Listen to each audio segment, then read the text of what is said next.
Barry Gell, Director of Grants and Sponsored Programs and the RF Operations Manager at SUNY Cobleskill, joins us today to talk about segregation of duties with respect to financial and auditory controls.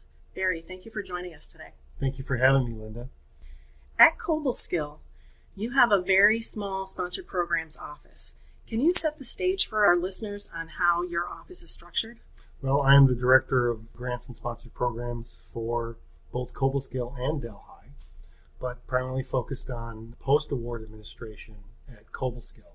We have one additional person. We have an RF-funded post-award administrator named Becky Young.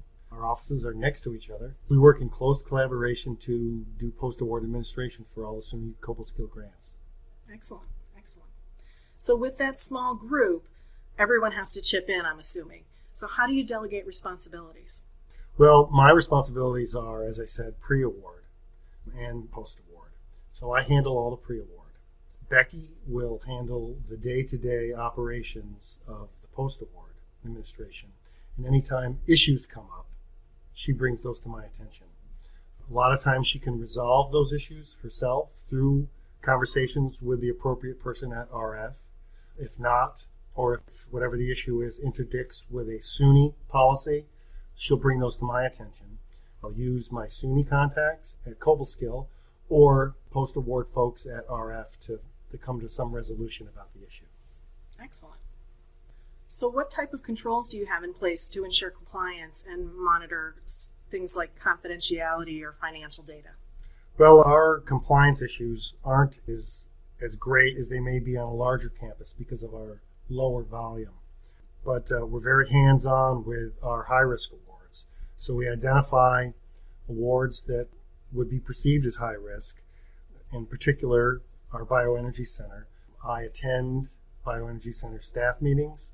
I receive minutes from meetings, and I receive regular updates from the project director about the day-to-day programmatic things.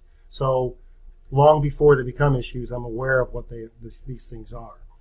Additionally, we have a great relationship with our program sponsor, program officer from the sponsor of the Bioenergy Center. He and I have bi-weekly phone calls to discuss progress on programmatic issues, fiscal issues, any contractual issues. So I'm not receiving a letter from him telling me that I didn't comply with X, Y, and Z because I've already spoken to him about it weeks before.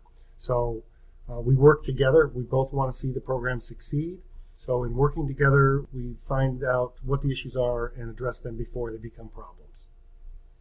That's excellent. That sounds like great controls. How was that received by you being involved in the project at the campus level when your oversight is really the research foundation? Our staff was very receptive to that. They needed a consolidation of effort on this particular project, and having an outside person come in who was new, who didn't know the background, who didn't know any of the historical issues coming into it, I could see it for what it was at face value because I was coming in as kind of like the oversight person. It was really well received. Any issues, any problems that we had when I was appointed project manager to that were addressed immediately, and I've gained the confidence of staff at the Bioenergy Center, which has allowed us to move forward. Excellent. Barry, thank you for sharing your knowledge with us on this important topic. And for those of you listening, thanks for joining us. Thank you, Linda.